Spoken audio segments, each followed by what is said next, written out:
12वां अध्याय। जय माता दी। देवी चरित्रों के पाठ का महात्म्य। देवी बोली, देवताओं, जो एकाग्रचित होकर प्रतिदिन इन स्तुतियों से मेरा स्तवन करेगा, उसकी सारी बाधा मैं निश्चित ही दूर करूंगी। जो मधु कैटभ का नाश, महिषासुर का वध तथा निशुम्भ के संहार के प्रसंग का पाठ करेंगे तथा अष्टमी, चतुर्दशी और नवमी को जो एकाग्रचित होकर भक्तिपूर्वक मेरे उत्तम महादैत्यों का श्रवण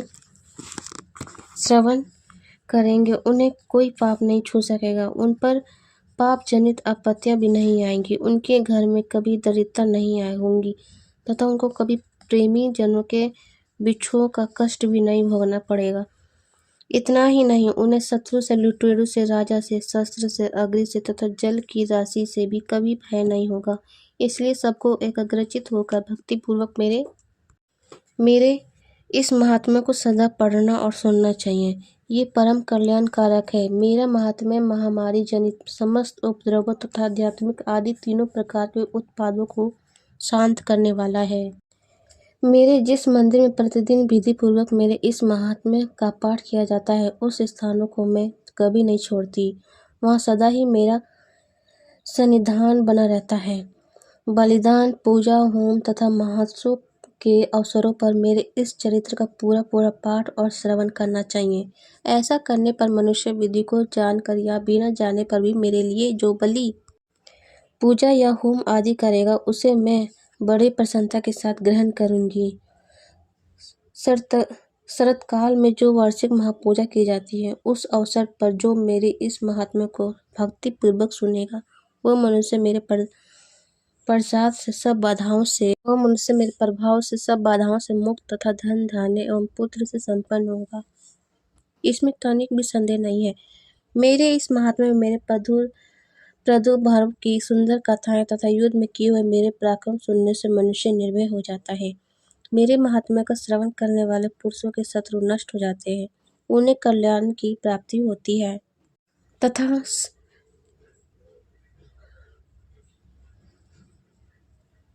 तथा उनका कुल आनंदित रहता है। सर्वथा शांति, कर्म में बुरे स्वप्न दिखाई देने पर तथा ग्रहण जनित भयंकर पीड़ा उपस्थित होने पर मेरा महात्म्य श्रवण करना चाहिए। इससे सब विघ्न तथा भयंकर ग्रह पीड़ाएं शांत हो जाती हैं और मनुष्य द्वारा देखा हुआ दुस्वप्न शुभ स्वप्न में परिवर्तित हो जाता है। बाल ग्रहों से आक्रांत हुए बालकों के लिए ये महात्म्य शांति कारक है तथा मनुष्य के संगठन में फूट होने पर ये अच्छी प्रकार मित्रता कराने वाला होता है। ये महात्म्य समस्त दुराचारियों के बल का नाश करने वाला है। इस पाठ मात्र से राक्षसों, भूतों, पिशाचों का नाश हो जाता है। मेरा ये सब महात्म्य मेरे समीपे की प्राप्ति कराने वाला है। सम्यक प्रकार पुष्प, अर्घ, धूप, दीप, गंध आदि उत्तम सामग्रियों द्वारा पूजन करने से, ब्राह्मणों को भोजन कराने से, हवन कराने से, प्रतिदिन अभिषेक करने से, नाना प्रकार के अन्य भोगों का अर्पण करने से तथा दान देने आदि से 1 वर्ष तक जो मेरी आराधना की जाती है और उससे मुझे जितनी प्रसन्नता होती है, उतनी प्रसन्नता मेरे इस उत्तम चरित्र का एक बार श्रवण करने मात्र से हो जाती है। इस उत्तम चरित्र का एक बार श्रवण करने मात्र से हो जाती है। ये महात्म्य श्रवण करने पर पापों को हर लेता है और आरोग्य प्रदान करता है। मेरे प्रादुर्भाव का कीर्तन समस्त भूतों से रक्षा करता है तथा मेरा युद्ध विषयक चरित्र दुष्ट दैत्यों का संहार करने वाला है। इसके श्रवण करने पर मनुष्य को शत्रुओं का भय नहीं हो रहता। देवताओं, तुमने और ब्रह्मर्षियों ने जो मेरी स्तुति की है तथा ब्रह्मा जी ने जो स्तुतियां की हैं, वे सभी कल्याणमय बुद्धि प्रदान करती हैं। वन में, सुने मार्ग में अथवा दानों नल से घिर जाने पर, निर्जन स्थान में लुटेरे के दांव में पड़ जाने पर या शत्रुओं से पकड़ जाने पर अथवा जंगल में सिंह, व्रग या जंगली हाथियों के पीछे करने पर, कुपित राजा के आदेश से वध या बंधक के स्थानों में ले जाने पर अथवा महासागर में नाव पर बैठने के बाद भारी तूफान से नाव के डगमग होने पर और अत्यंत भयंकर युद्ध में शस्त्रों का प्रहार होने पर अथवा वेदना से पीड़ित होने पर किम बहुना सभी भयानक बाधाओं के उपस्थित होने पर जो मेरे इस चरित्र का स्मरण करता है वह मनुष्य संकट से मुक्त हो जाता है।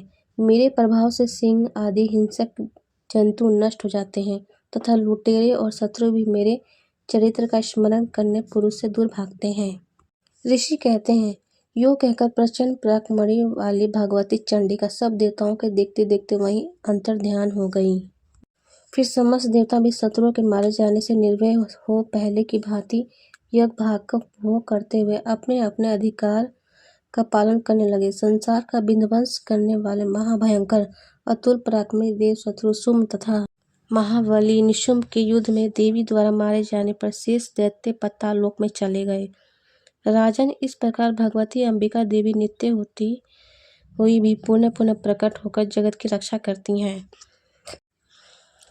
वे ही इस विश्व को मोहित करती हैं, वे ही जगत को जन्म देती हैं तथा वे ही प्रार्थना करने पर संतुष्ट हो विज्ञान एवं समृद्धि प्रदान करती हैं।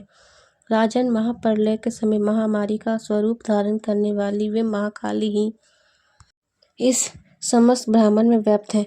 वे ही समय समय पर महामारी होती हैं और वे ही स्वयं अजन्मा होती हुई भी सृष्टि के रूप में प्रकट होती हैं। वे सनातनी देवी ही समय अनुसार संपूर्ण भूतों की रक्षा करती हैं।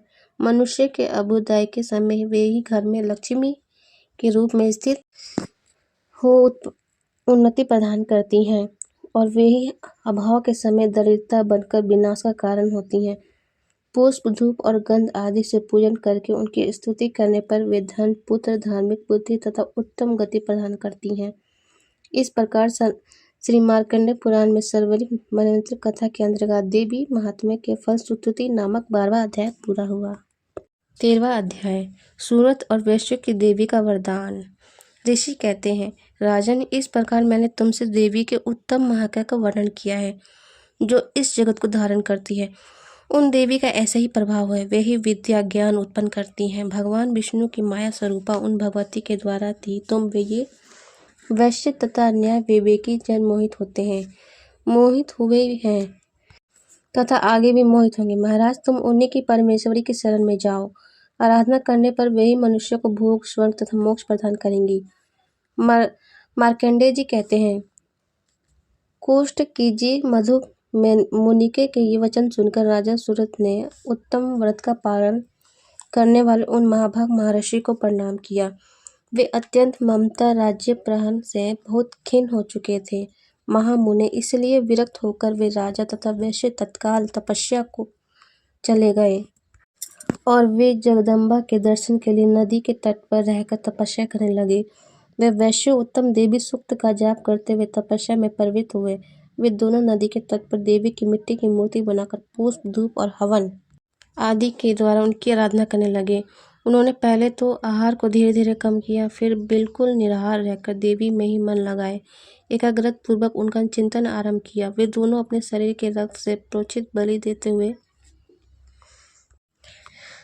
लगातार 3 वर्षों तक स्वयं पूर्वक आराधना करते रहे।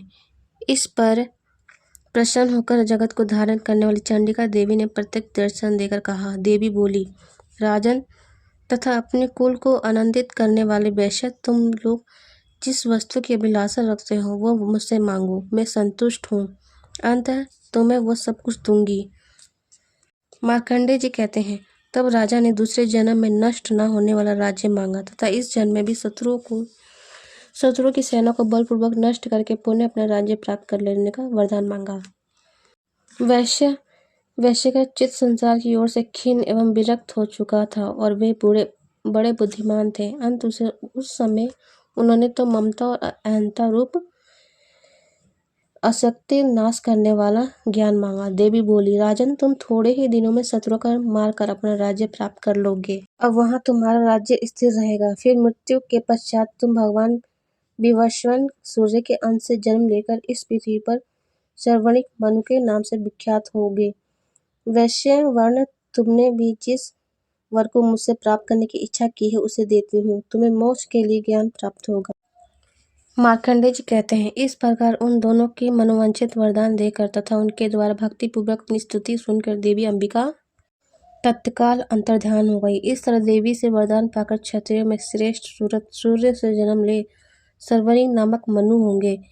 इस प्रकार श्री मार्कंडेय पुराण में सर्वरिंग मनवंतर की कथा के अंतर्गत देवी महात्म्य में सूरत और वैश्यों को वरदान नामक 13वां अध्याय पूरा हुआ।